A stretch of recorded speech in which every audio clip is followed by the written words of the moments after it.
సరిహద్దులో పాకిస్తాన్ దేశం మన సైనికుల మీద దాడి చేసి చంపిన తర్వాత అలాంటి సమయంలో స్పెషల్ స్టేటస్ గురించి మాట్లాడటం సరైనది కాదనిపించింది. ఒక్కసారిగా ముఖ్య అంశాలు ప్రారంభించబోయే ముందు చనిపోయిన మన భారత్ జవాన్ల కోసం, మన భారతదేశ సైనికుల కోసం కొద్ది క్షణాలు వారి ఆత్మశాంతి కోసం మౌనం పాటిద్దాం.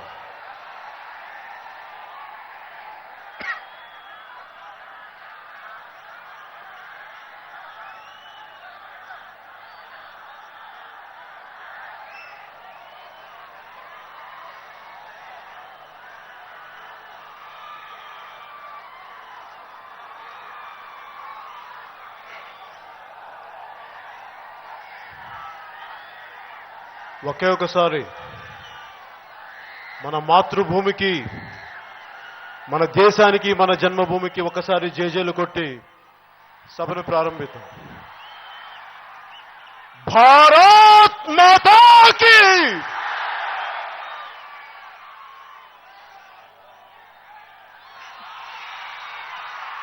ఈ స్పెషల్ ప్యాకేజ్ గురించి మాట్లాడడానికి చాలా ఆలోచించాను. ఇదంతా హార్వర్డ్లో చదువుకొని, ఆక్స్ఫర్డ్లో చదువుకొని రాసిన, అలాంటి మేధావులు రాసిన స్పెషల్ ప్యాకేజ్ కదా. దాన్ని నాలాంటి వాడు అర్థం చేసుకొని మాట్లాడాలంటే వీధి బడిలో చదువుకొని ఒంగోలు గోపాల్ నగరంలో 10th క్లాస్ గ్రేస్ మార్కులు పాస్ అయిన నాకు అందుకని కొంచెం సమయం తీసుకున్నాను.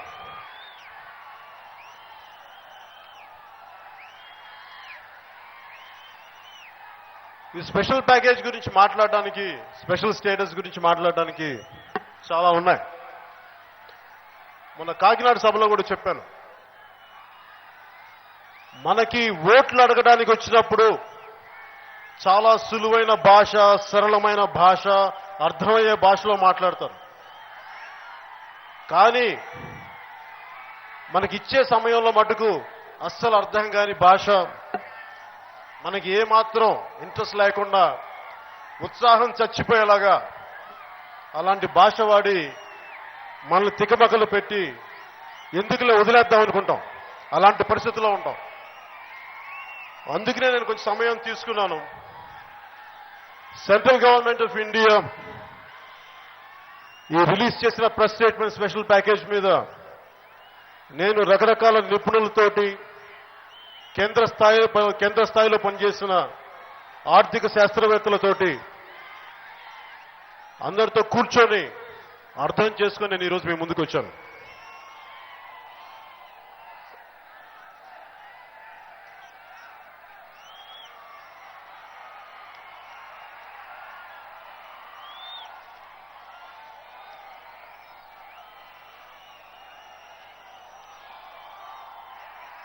చాలాసార్లు ఈ ప్యాకేజ్ని పోయినసారి నేను పాచిపోయిన లడ్డూలు అన్నాను.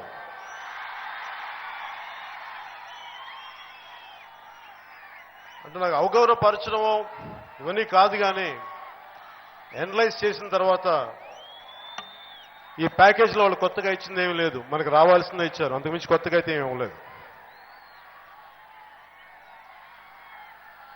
కేంద్ర మంత్రి వెంకయ్యనాయుడు గారు, మంత్రివర్యులు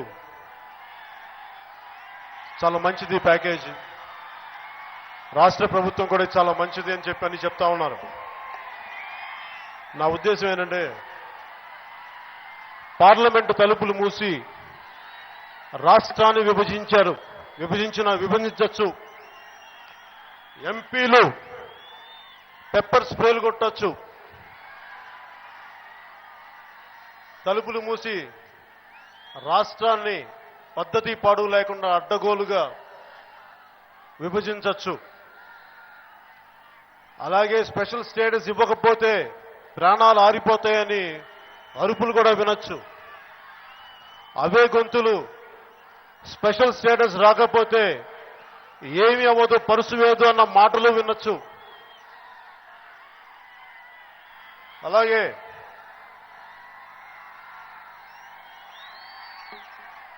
ప్యాకేజీలు అద్భుతాలు అనొచ్చు, స్పెషల్ ప్యాకేజీలు అద్భుతాలు అనొచ్చు.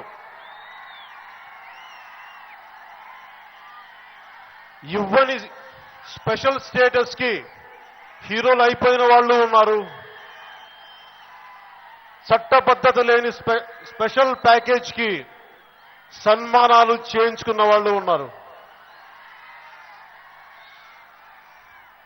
ఏదన్నా అంటే స్పెషల్ స్టేటస్ మంత్రిదండం కాదు, పరుసువేది కాదు అంటారు. ఏదన్నా మాట్లాడితే,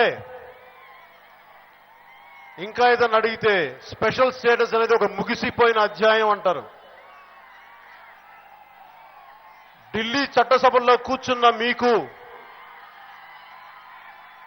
రాష్ట్ర ప్రభుత్వం అండగా ఉన్న మీకు స్పెషల్ స్టేటస్ అనేది ముగిసిన అధ్యాయం కావచ్చు. కానీ కరువు కోరల్లో చిక్కుకున్న అనంతపురం లాంటి జిల్లాకి ఇది ఒక అమృతపు చుక్కగా, ఒక అమృతపు చుక్క. ఇది దయచేసి అంత తేలిగ్గా మాట్లాడకండి. నేను కుటుంబం మీద మమకారం అన్ని పక్కన పెట్టి తెలుగుదేశం పార్టీకి కానీ, భారతీయ జనతా పార్టీకి కానీ, కేంద్ర నాయకులకు కానీ నేను వంత పాడానంటే మనందరికీ, మీ అందరికీ అనంతపురం జిల్లా కరువుతో సహా పోతుంది, సరైన నిధులు వస్తాయి అన్న ఒకే ఒక్క ఆలోచనతో నేను వాళ్ళకి మద్దతు పలికాను. కానీ అవి జరగనప్పుడు, ఆ మాటలు నిలుపుకోలేనప్పుడు నేను ఖాళీగా కూర్చున్న మనిషిని కాదు, ఉత్త చేతులతో జీహూజూర్ అని ఆడే బానిసని కాదు. నేను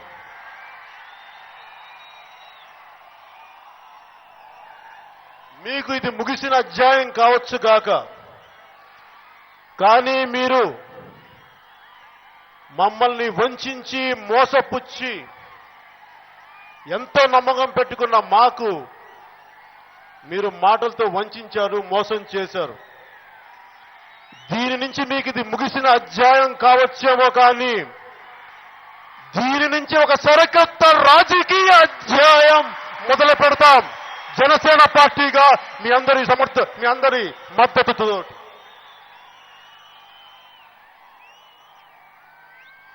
దండాలు పెట్టి మరి ఓట్లు అడిగి అందరం ఎక్కి కూర్చున్నాక ప్రజల్ని మర్చిపోతారు, మనుషుల్ని మర్చిపోతారు.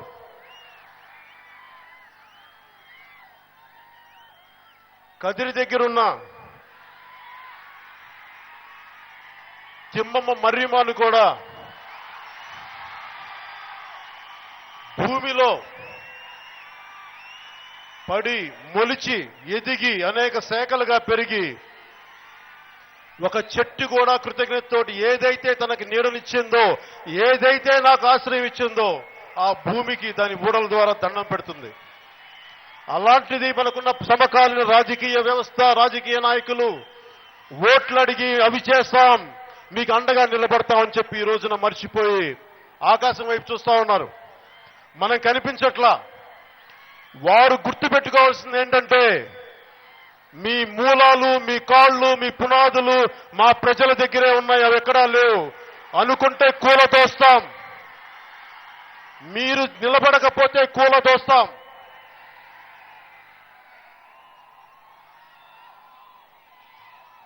ఈ స్పెషల్ ప్యాకేజ్ లో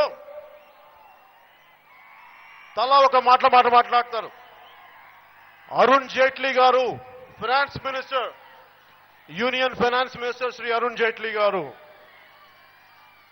2,03,000 కోట్లు ఇస్తున్నామంటారు. శ్రీ వెంకయ్యనాయుడు గారు 2,25,000 కోట్లు ఇస్తున్నామంటారు. వాళ్ళిద్దరి మధ్యలో వ్యత్యాసమే 23,000 కోట్లు ఉంది. ఇద్దరు ఒకటే కేంద్రం నుంచి వస్తున్నారు. ఒకళ్ళేమో 2,03,000 కోట్లు అంటారు, ఇంకొకళ్ళేమో 2,25,000 కోట్లు అంటారు. ఈ మధ్యలో ఆ తేడాలో ఇంకొక పోలవరం ప్రాజెక్టే ఉంది 23,000 కోట్లకి. సో వాళ్ళ మాటల్లోనే స్పష్టత లేదు. రాష్ట్రం విడగొట్టినప్పుడు తలుపులు మూసి ఒక క్లారిటీ లేకుండా ఎలా విడగొట్టారో, ఈ స్పెషల్ ప్యాకేజ్ ఇచ్చేటప్పుడు కూడా అర్ధరాత్రి ఇచ్చారు. ఏదో కొంపలు ముగిపోయినట్టుగా. ఎవరికి భయపడి మీరు ఇచ్చారు? ఎవరి గురించి ఆలోచించి మీరు ఇచ్చారు? ఏ ప్రజల కోసం భయపడి ఆలోచించారు? దేనికి? మీరు ప్రజలకి నిజమైన న్యాయం చేయాలనుకుంటున్నప్పుడు చాలా ప్రశాంతంగా చేయొచ్చు కదా. అర్ధరాత్రి ఎందుకు మీరు? దాంట్లోనే తెలుస్తుంది మీరు మమ్మల్ని వంచిస్తున్నారు, మోసం చేస్తున్నారు. దాంట్లో ఎలాంటి చట్టబద్ధత లేదు. మీరు కావాలనే మమ్మల్ని వంచిస్తున్నారు ఇంకొకసారి అని మాకు ప్రగాఢంగా నమ్మకం కలుగుతోంది.